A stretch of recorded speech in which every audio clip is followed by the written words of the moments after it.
Welcome to the SNARS monthly presentation on March 2nd, 2024. We have Tony W7XM, which is the SNARS secretary, all around amazing guy of helping tons of people in many areas, digital and other technical things. And he's the recent Pacific Division, ARRL Pacific Division Director. So welcome, Tony, from Sparks, Nevada today on a snowy Saturday. Thanks for coming on. All right, thanks. And good morning to all. So for those that you do know or don't know me, I'm Tony Marcin, W7XM.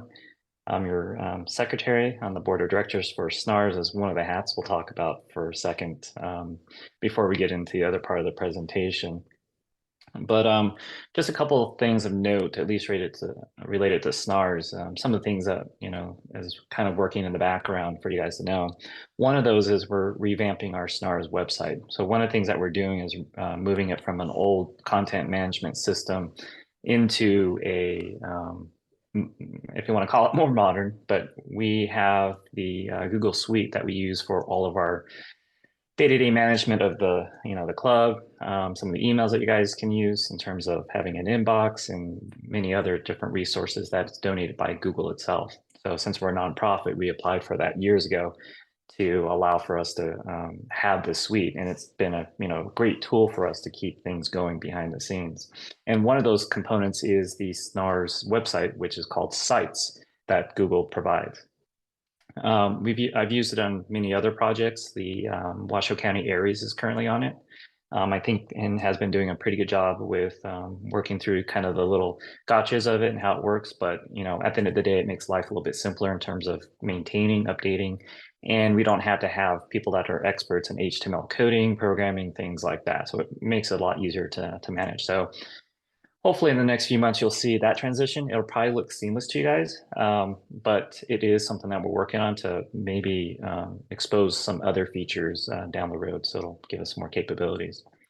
The other thing of note, we at the last board meeting, we chatted about starting up what we call a new mentoring committee, or a mentoring committee, I should say. And what this committee is really meant to do is we're looking for, between 5 to 10. I would love to have 10 volunteers to be part of this committee. And really its main mission and focus is to work with those recently obtaining their amateur radio licenses. One of those things that is, I think, critical for those that do get their licenses, having someone to mentor them through this little adventure. And it's not a one night and done type of activity. I believe that it should be an ongoing type of activity where we have kind of a, if you want to call it like a little boot camp for the next, 6 months to a year, that we kind of meet with them, interact with them, check up with them, maybe do some different workshops, things like that. So one of the things that we just did this last Monday was a new hands workshop, which we haven't had one for quite some time. So we'll start looking at continuing to do those every time after a major exam has been held. So either ham crams being held or an exam. So hopefully get people to, provide a resource for them to go to after the fact. And then having additional workshop check-ins and things like that to help them along in their journey in amateur radio. So, the first workshop is really key of getting people on the air. So what do you need to get on the air in terms of an HT? What type of HT? How to program it? The other part of that puzzle is, what do I do with it once I have it? How do I talk on the air? How do I key it up? What should I say? What should I do? And then, what are next steps? Typically, how can I put this in the mobile, or how do I find a mobile radio? Do I need a mobile radio? And then, working them through the different aspects of amateur radio. The next one could be more advanced VHF, UHF communication, like D-Star, DMAR, things like that. I'm not sure we would want to introduce people to those modes right off the bat. Get them used to, analog with the different systems that we have in Reno, which is, one of the better, I'd probably say one of the best repeater systems, of course, in Northern Nevada. And then working through HF and some of the other modes that eventually come on. So I'm looking for anybody that would love to be a part of this. It's a working committee. So we would love to see whoever would like to join us to help with forming this. Like I said, right now we're just kind of looking at options and trying to get people to sign up. So if you are interested, let me or anybody on the board know. My email is really easy, w7xm@snars.org. And then I will go ahead and type that in the chat just in case. So if you guys can let me know, we would love to have you on that. The last part of this is also a possible change to how we publish the newsletter. One of those pieces to this puzzle is getting the SNARS website changed over to Google Sites. And this is where I'm looking for you guys' feedback to see if it's something that is something that you guys would like to see. And what we're looking at doing is to, instead of send a PDF version of the newsletter every month, we would actually make it more of a web-based type newsletter. So we would still send a reminder saying, hey, the newsletter is published and ready to go. You click the link and then it's more of if you want to call it like a PDF-like format, but it's just on the website. So there would be a specific section of the website that basically has all the articles, all our information that we would normally put into a PDF, but now more of a kind of a scrollable one-page website or a web page. What this would allow us to do is allow us to have more content editors to help build the newsletter. Plus, it would allow ease of accessing the newsletter, I believe, and also the ease of viewing it on mobile devices or iPads, things like that. So I'm, interested in everybody's feedback if that's something that sounds kind of cool to try. I've been working on trying to do a demo version of what our new our March newsletter looks like into that format. I haven't gotten it completely done, just got kind of a little sidetracked on a few projects. But I would love to hear you guys' comments and feedback once I get that going. So I'll probably send something out soon to show you guys what that's like. But even before then, if you have any feedback or comment, I'd love to hear it. So that's kind of the SNARS section. One kind of extra point to this is the D-Star repeaters are offline at the moment. We're not sure why. Our gateway computer's working, network's working, DMR at the site's working, and the site that I'm talking about is Mount Davison. So everything looks to be working just okay, but the repeater itself for the D-Star for some reason is down, the two VHF and UHF, and we're not sure. And obviously with this new little storm coming through, I'm not sure we're going to be able to get up there anytime soon. So stay tuned on that. Hopefully we'll figure that out the next time someone is able to visit the site and see what's going on up there. Hey, Tony, we have a little Yeah, go for it. Can you do me a favor, and that is stop the screen share, because part of my picture is overlaying it. And I think we'll stop Oh, it. this is me. Well, that is you. Okay. Well, then now we don't have the problem. Okay. So let me see if I can turn this off. It's overlaying that there we go. Right screen. Okay. Oh, it's not gonna allow me to. Just move it up. Move it there up we to go. the right. Perfect. There you go. Okay. Sorry about that. No worries. Possible changes to the newsletter format. Little question: when you say you're going to let people know, typically is that on Telegram? Is that how people get to know about the new? I think we could send out a bulletin to the members to say, "Hey, here's a new format from the March. We'd like feedback on this and let us know if this is something that would work or not." Okay. I think that would be the best because that would go to everybody. But we can also post on Telegram as well too. And for those that don't know what Telegram is, we have information on the website that talks about it. But it's just a live chat that allows us to communicate more, live keyboard to keyboard on just anything related to SNARS or amateur radio. Okay, super. Thank you so much. Please continue. All right, so I'll go into the next part of the chat for today. So for those that don't know, here we go again. So hold on, let me push that off. There we go. So for those that don't know, we had some leadership changes during this past board meeting. So the ARRL board meets every January and July in Connecticut. Of course, it was a little cold and snowy and such in January this last year. But Kristen McIntyre, K6WX, which was the Pacific Division Director, has moved up to first vice president of ARRL.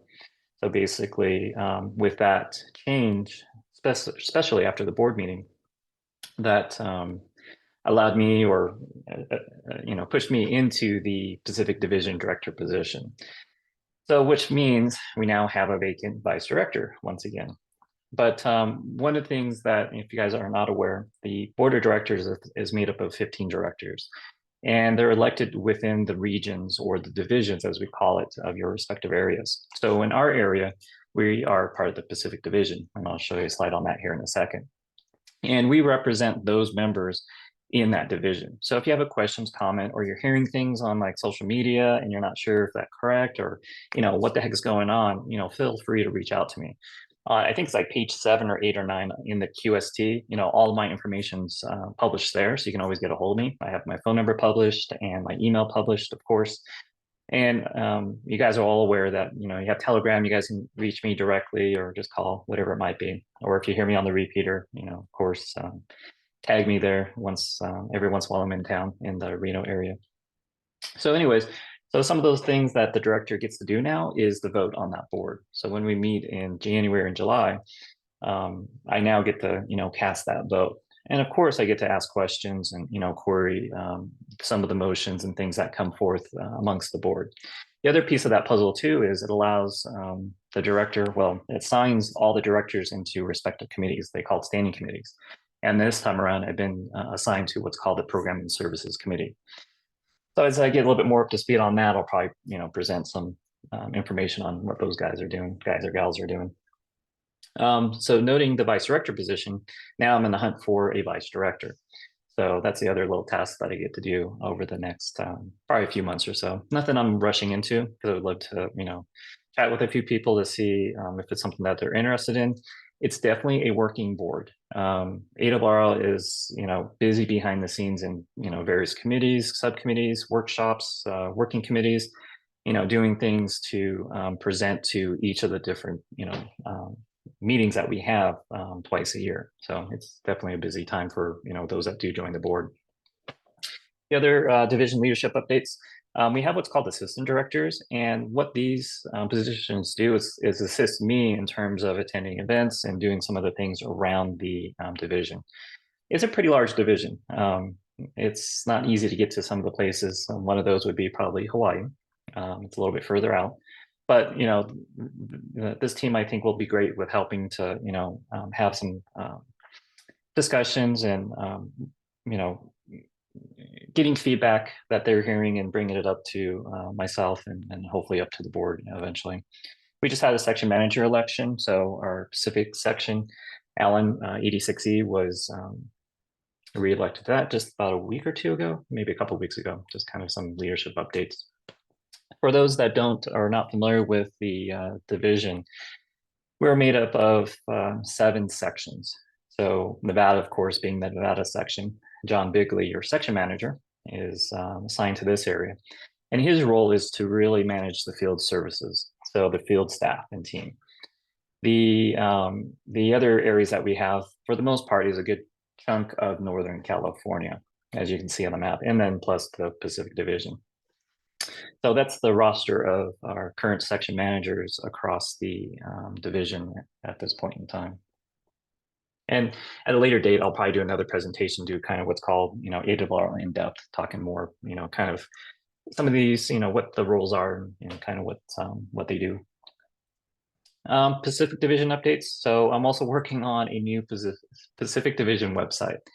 Updating it, refreshing it, moving it to, funny enough, the same Google content management system, because it just makes it a lot easier to maintain and edit and keep it fresh with information. So keep an eye on that soon. Hopefully, I will announce that throughout the division.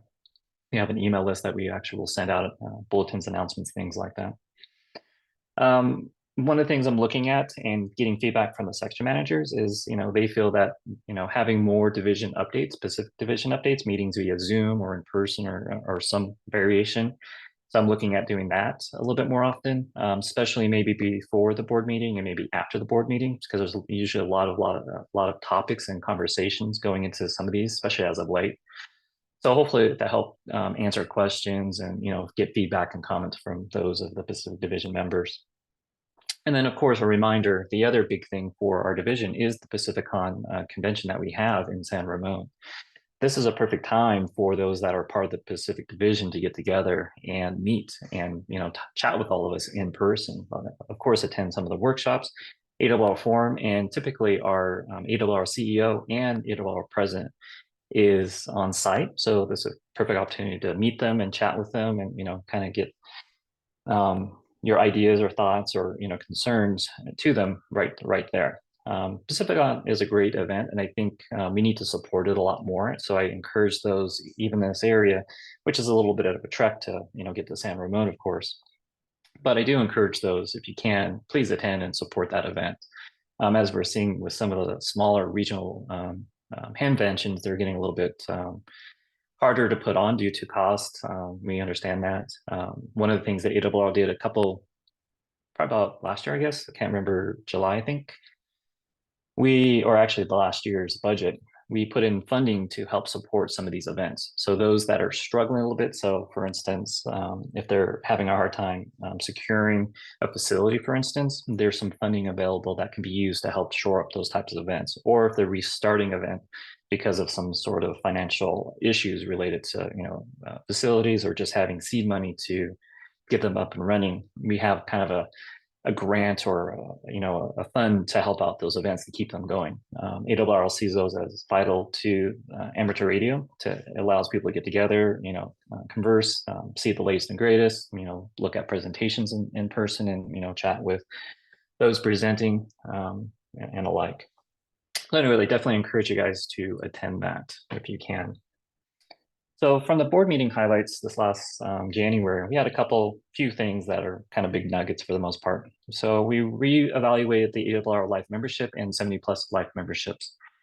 So hopefully in the next few months, you'll see those programs coming back online. One of the things that the board was concerned with from a financial side of those, 70+ probably not as big because we've already done this, but is making them revenue neutral. And what that means is making sure that, those that are going for the life memberships, either the 70+ or the general life membership, it doesn't have an impact on the organizations from years, down the road. We've seen in the previous program that it has had an impact in terms of not funding what it should be today in terms of what the life membership of a member should be.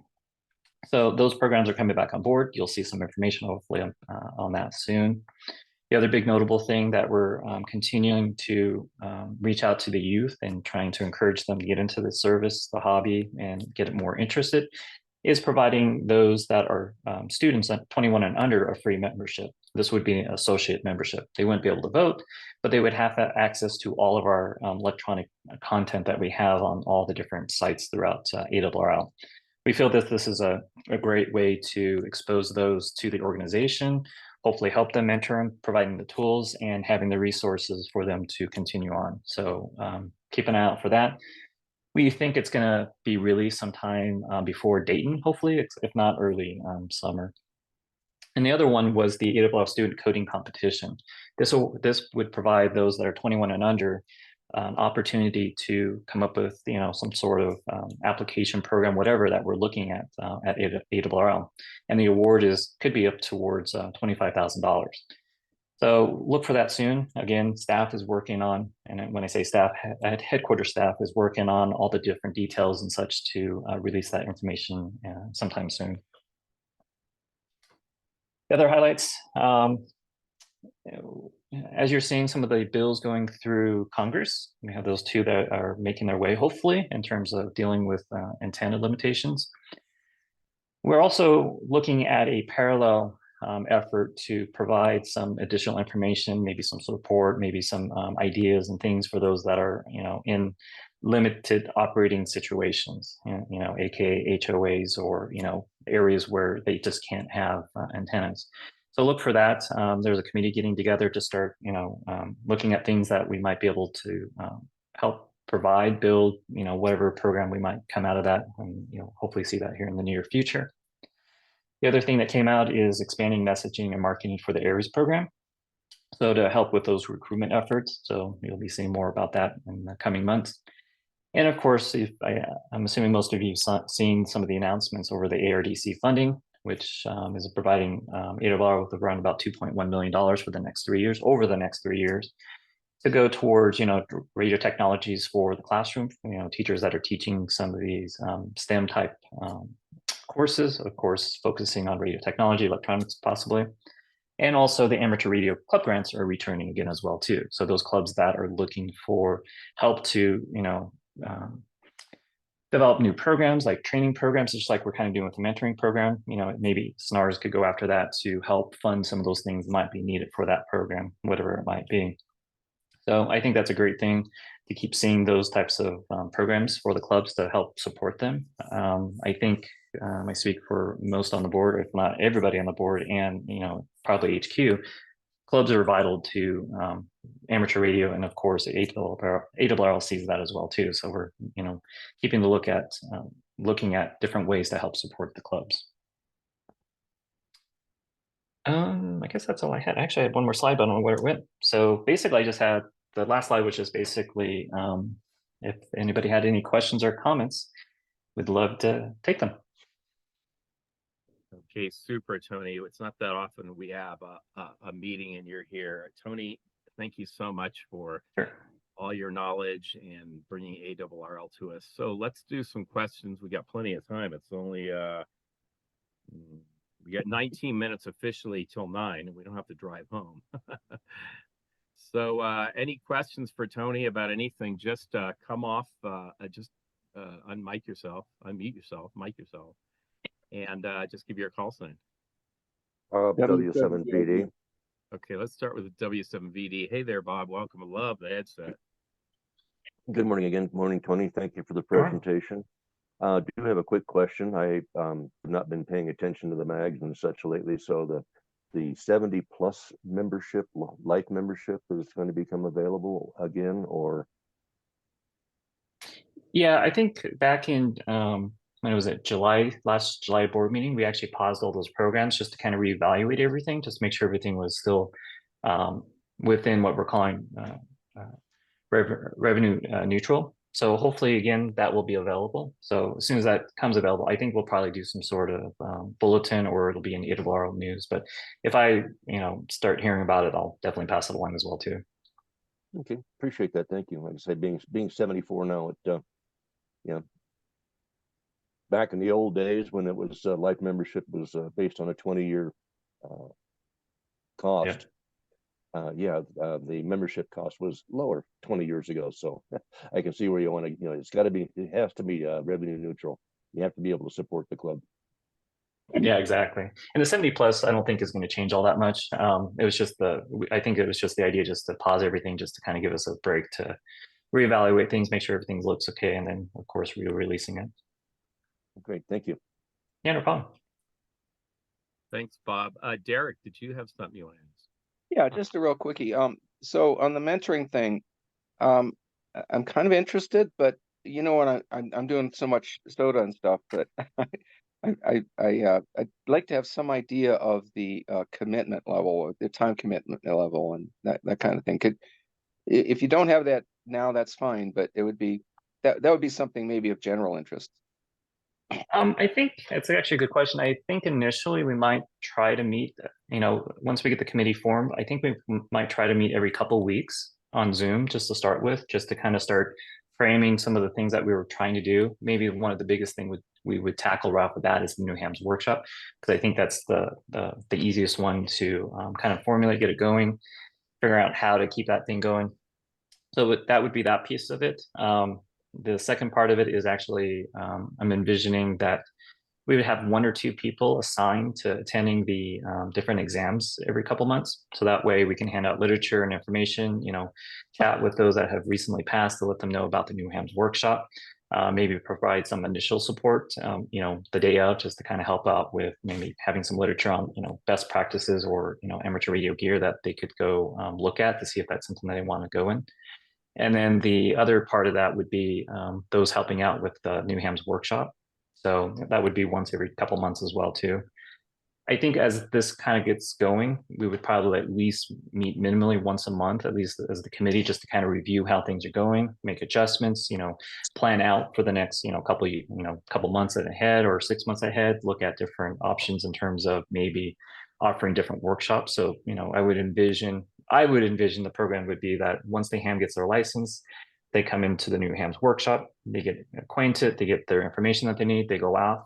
A month later, we look at doing another workshop called, VHF, UHF Advanced, or UHF, VHF in general, just to kind of provide more overview of what a repeater does, what VHF communications is, maybe introduce them a little bit more into the digital modes because they'll probably have questions and or answer questions that they've had for the last month.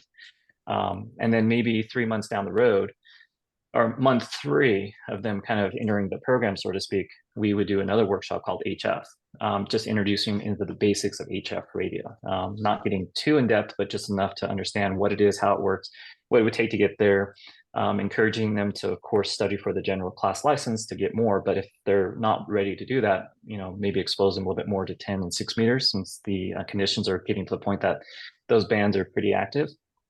And then I would say in month 6, we would do, or maybe month 5, we would do some type of follow-up on maybe more advanced topics like, digital, like FT8 or things like that. Even though we're tailoring this to these new hams, anybody can attend these, but the idea is keeping these guys and gals kind of moving along to keep their interests, helping them along the way. Because I think that's one of the things I've heard in the past is, once they kind of get their license, we never see them again. Just because they didn't have the support, they didn't have the encouragement, they didn't have the kind of the ongoing excitement of what it is. So that's kind of what I'm looking for. So those that would be part of the committee, it would depend on which area you wanted to do. So if you just wanted to help out with, the day of exams, so be it, and then be part of the committee, so be it. Some of those I'd be looking for is help with teaching some of these classes. And these classes would be only hour-long classes. I wouldn't see them as very, very long. I don't want to get too in depth to start off with, because I think once a new ham gets into the world, there's so much resources out there. Plus, they also will have themselves kind of that cohort that's kind of coming through. They'll have themselves hopefully to kind of communicate, get to know each other a little bit more. And also all the mentors along the way, they'd be able to contact and say, hey, I have this question, how do you do this? And then hopefully we can point them in the right direction, either attending a club meeting or Zoom nights that we have. So there's many opportunities that we can, help them out with. Sounds great. I'll you can sign me up for that. Okay. And then I have a couple other thoughts, but we can talk offline. Thanks, Tony. Yeah. And I'd be looking at, adventure programs, just like SOTA, POTA, IOTA, GOTA, all these other ones. And I think that's another thing that would be part of that as well, too, is because I think today I would say hams are probably more into the adventure side of things today, the experiences, than it was kind of in the past. At least that's what I'm kind of seeing. So I would love to have you. Okay, super. Thanks, and thanks for your contribution, Derek. We're going to go to 2 people. One is, I want to go to Robin first. Robin is a somewhat new ham. She's a general now, and she needs some help. Plus, she posted a great question, which is, go ahead and ask that, Robin. I think it's a great question about how do I get a personal mentor so I can get some help with my radio and help getting online? I know I want to thank Wes, who's got my my HT up and going. Finally, it was difficult, and he still has my radio, but he sent me a text and said he's got it finally programmed so I can get on at least the 2 meters. But I just need some help getting into this full time. Very cool. Well, we do have the New Ham Zoom nights, or not New Hams, but the Zoom nights, obviously. And I know that's kind of limited in terms of getting hands-on with the radio.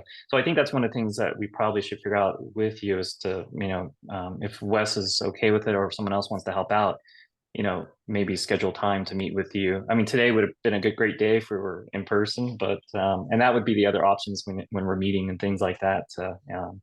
Tag people. And I would say you just don't need one mentor. I would say, everybody in the club's a mentor.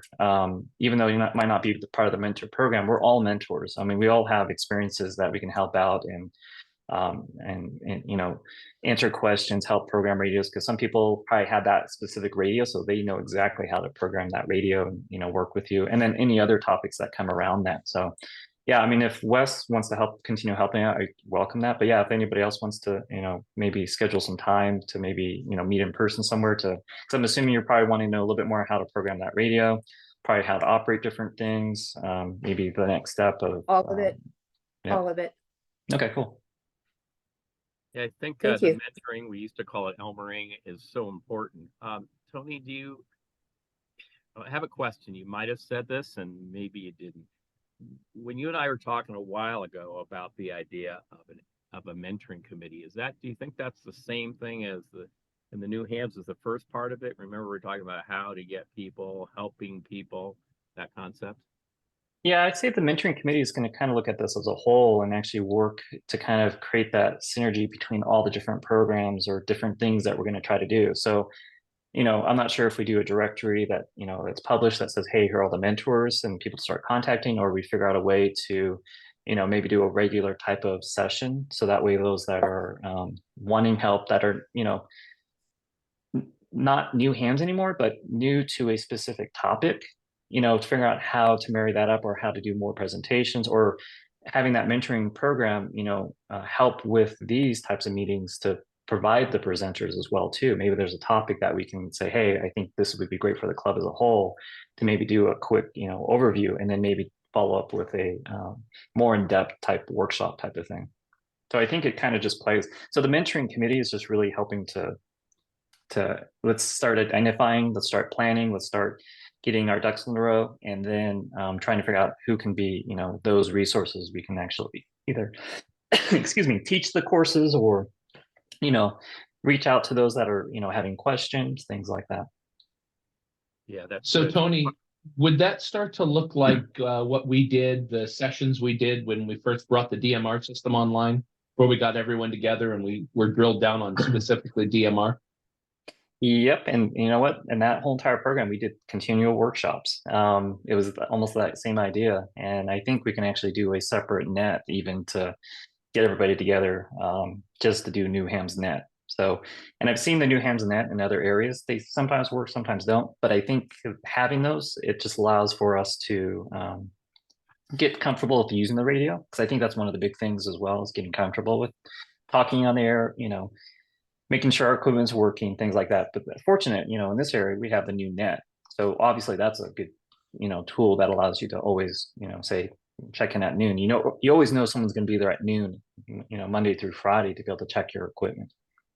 But I like the idea. It's kind of like the New Ham or the DMR workshops we did when we brought that in. Hey, Tony, Yeah, go ahead. quick question, just quick statement. You just mentioned the new net. I was just going to make a comment about to Robin.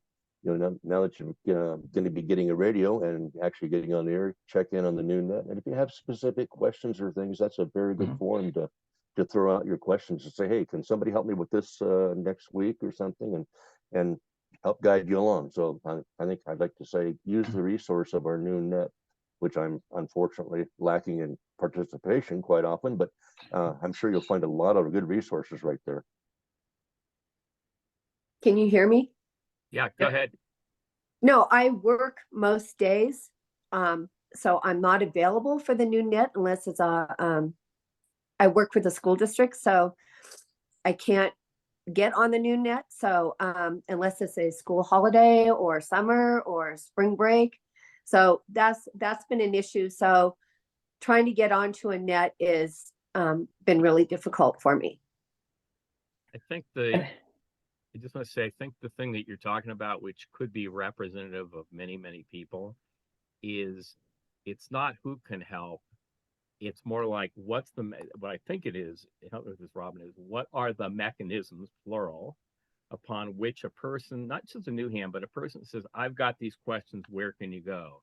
And right now, it's a bunch of places, but it's not like a coordinated place. There's the new net. There's just call somebody that you run into somebody at a meeting. There's the ham radio night. So I think what I assume what we're looking at some point is some mechanisms to say, if you need help, where are the places you could get them so you could get what you need? Comment? Yeah, go, John, please. We also have a Telegram group that's another one that's part of the SNARS Telegram stuff, called the Tech Chat. And there's a lot of people who jump in and say, hey, I need help with XYZ. And somebody jumps in and gives them a hand, or, hey, I'll meet up with you, or, hey, I'll call you. That group is there. And there are quite a few of us who monitor that. So if you don't have time to check into the noon net, you put the tech chat out there, and depending on what time it is and people's schedule, somebody will answer you and help out. And how do you get onto the tech chat? Are you currently on, excuse me, are you currently on Telegram or not? No. Okay, let's just show you a screen really quickly. And then, so everybody has this. SNARS.org. I knew how to type it to be good. Really good, John. SNARS.org. So you see here, Telegram. Okay. You click on that, and then it tells you how to join Telegram. Telegram is a messenger system, private, and then there's the main channel. There's the tech channel that John was talking about. So yeah, so this is what you do to get on, and it will work on all the different devices. You can have it just on your phone, or you can have it on your phone and your thing at home. And I agree with John. There is a wealth of knowledge. There's only about 100 and some odd, somewhere between 100 and 110 people that are currently just on the main channel. Wow. So it's a great place to say, I need help, or, hey, I'm putting up an antenna tomorrow when the sun's out. Can somebody come? Barry? Yes, please, go ahead. It's Derek, W7DLV. Could we add the POTA panel onto that?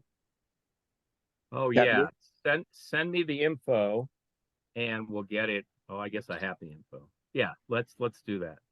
Let's add that too. That's a good idea. And by the way, in the last half a minute, like 5 or 6 people sign up for the tech chat. So way to go, John. Well, I went in there approved. We usually, so one of the things that we have with our Telegram, we actually moderate in terms of who comes in, because we were trying to keep the bots out. So I just went in and just saw that there was a bunch pending. So I just went ahead and approved them all. That's why you've seen the flood all of a sudden. That was the Tony. Okay. Yeah. Okay. Good idea. Great. Okay. Does that help there, Robin? Yeah, that was great information. I wrote it all down. Barry, Okay. I Going have to a join. suggestion for Robin. Yeah, go ahead. Robin, Washoe County Aries, actually the Northwest District of Aries has a net every Thursday evening at 7:30 on the SNARS link repeater system. And, we welcome visitors. So if that's a time that works better for you to get on a net, try that one. And what's the frequency? It's any of the link repeaters. Oh, okay. Yeah. What time is it at again? 7:30 on Thursdays. Okay. And I'll try that. I just wanted to kind of jump in, since I heard you're a teacher. I might want to chat with you later. So one of the things that the ARRL has is it's called Teachers Institute, where we're trying to Well, I'm a work with substitute teacher now. I'm a retired teacher, so I Oh, it substitute. doesn't. Yeah, it doesn't matter at all. You're a teacher, okay. so you have an into the district. That's the key thing. Okay. So I'll probably chat with you a little bit later about that. But for those that don't know, we actually have a program at ARRL. It's called Teachers Institute. And one of the core things that we do with that program is we actually bring teachers out to headquarters, and for a week-long kind of a boot camp of not so much ham radio per se, but it is ham radio, but all the different things that's kind of related to STEM. So we do, antenna building, some little electronic types things, get the, kind of up to speed of how that works. And then we hope that those that do attend will eventually take that back. We have some lesson plans. We're working on, bigger plans to help those areas for those that are teaching STEM, things like that in the near future. But we're hopeful that, by bringing that back to the school, others will get interested, help out with any curriculum or any things that, some of the teachers are looking forward to do a little bit different with their students. So that's one of those things that, if you have teachers in your school that's looking for, something different, or looking for different opportunities to bring amateur radio or kind of more, practical STEM type things into the classroom, let me know. But I'll probably reach out to you anyways, just to kind of see, if there's any support that we can provide. Because one of the things I think we've seen in the past is Washoe County has been a little bit hard to unfortunately get things started, amateur radio related, especially when we're external to the organization. So, this is kind of our way of kind of helping the teachers getting in, getting the, this into students' world. One of the things that we actually had one person that attended one of the institutions for the week, and they took that back to their school, and they set up, and the students did it. The teacher was just there as kind of a mentor in that sense, but they set up a contact with the International Space Station. So they did all the work and got things figured out, understood how to what was needed to operate, and they did a very good job. So some of those things is kind of neat to see when that happens. But I'll probably be chatting with you a little bit more. Okay, thank you, Robin. I think we're going to take 1.5 more. Well, we got a little time.